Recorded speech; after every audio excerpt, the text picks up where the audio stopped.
Hər vaxtınız xeyir əziz dostlar. 30 may 2026-cı il Zabitlər Birliyinin mərkəzi kitabxanasındayıq və özüm üçün borc bildim ki, baş verənlərlə bağlı sizi tanış eləyim. Çünki gündüz imkanımız olmadı. İndi toplantıdan çıxmışıq və toplantılarımız davam edir.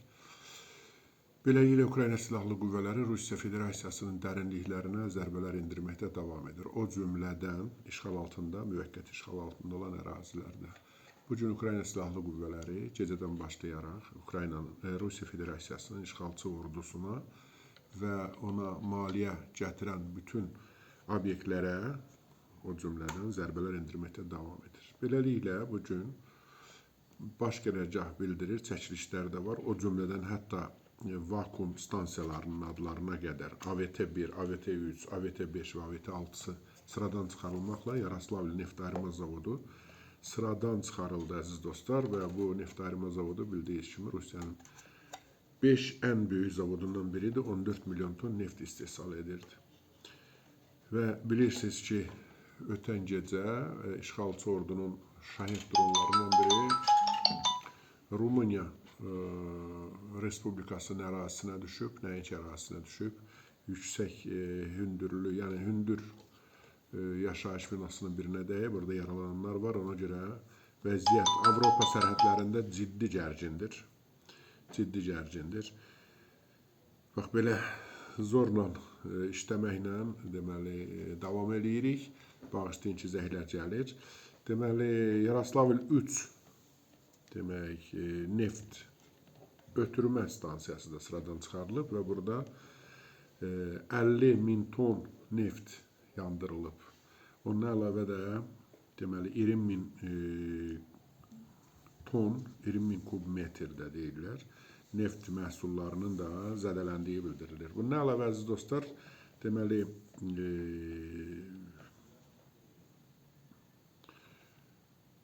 bu stansiya dediyimiz Yaroslavl stansiyası bilirsiniz ki, Sibirdən, yəni Surgut-Polotsk xəttini təmin edirdi ki, Rusiyadan Ust-Luga, Belarusa deməli neft göndərirdi. Bununla əlavə Ukrayna Silahlı Qüvvələri gün ərzində həm də işğal altında olan ərazilərdə çoxlu əməliyyatlar həyata keçiriblər və bu əməliyyatlar nəticəsində Berdyanskda, Zaporojye, müvəqqəti işğal altında olan Zaporojye vilayətinin Berdyansk rayonunda Tor M2 Zenit raket kompleksi sıradan çıxarılıb. Birinci limanda, yəni Xarkov vilayətinin Liman şəhərində pilot uçuş aparatlarının idarə etmə məntəqəsində, Kursk vilayətinin Tyotkinasında, deməli, Donetsk vilayətinin Komara rayonunda, Zaporojye vilayətinin Nesteryanka rayonunda da yenə də Ukrayna Silahlı Qüvvələri ağır zərbələr endiriliblər. Bununla əlavə,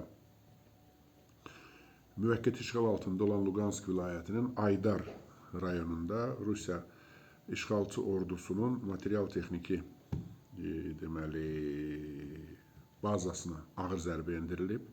Sonra deməli, Zaporojye vilayətinin Novogrigorivka, Novopetrivka rayonlarında düşmənin cəmləşmə qüvvələrinə ağır zərbələr endirilib. Donetsk vilayətinin Rodinsk rayonunda ağır zərbələr endirilib.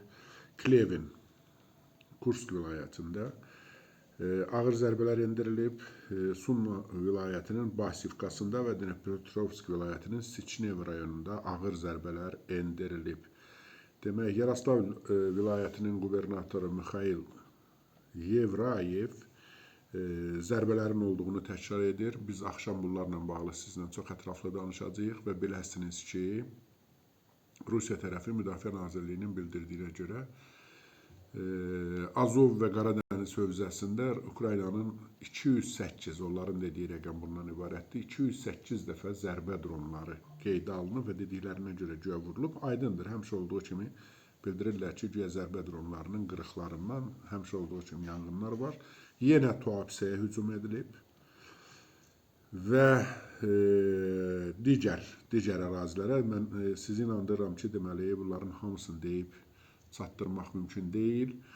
Ona görə əziz dostlar, müharibə davam edir. Çox xahiş edirik bizim kanalımıza dəstək olasınız, efirlərimizi çoxaldıb artırasınız və Ukrayna Müdafiə Nazirinin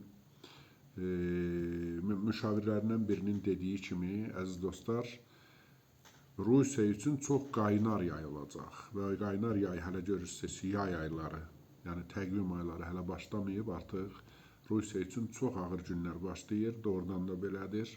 Biləsiniz ki, Ukrayna tərəf hər gün 300 ədəd ancaq uzaq dərinliyə, yəni 2 kilometrə qədər uça bilən, adı belə göstərilir, 1-2 min kilometr dərinliyə uça bilən hər gün 300 dənə dron istehsal edir ki, aydındır ki, yenə də ambarlarda da var və hər gün istehsal edilir və bunlar istehsal edildiksə, təbii ki, Rusiyaya qarşı istifadə ediləcək. Ona görə, əziz dostlar, bizim yanımızda olmağı unutmayın, xahiş edirik və Ukrayna Silahlı Qüvvələrinin elə bu dəqiqələrdə əməliyyatları davam edir. O cümlədən Rusiya Federasiyası gün ərzində dəfələrlə aviasiyasını qaldırıb, dəfələrlə raket hücumları ilə bağlı xəbərdarlıqlar, dronlarla bağlı xəbərdarlıqlar gəlməkdə davam edir.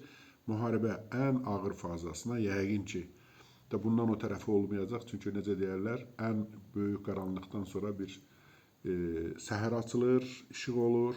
Bu dəqiqə baş verənlər, hər iki tərəfdən baş verənlər kimin nəyi varsa ortaya qoyub. Mən sizə təşəkkür edirəm. İnşallah axşam bütün bu mövzularda xırdalıqlarına qədər baş qərargahın məlumatları, Müdafiə Nazirliyinin məlumatları, ayrı-ayrı qoşun növlərinin, Ukrayna Müdafiə Qüvvələrinin, Ukrayna Təhlükəsizlik Xidməti, Ukrayna Müdafiə Nazirliyi, Baş Kəşfiyyat İdarəsinin hamısının məlumatları sizinlə bölüşəcəyik. Bizim iş günümüz davam edir.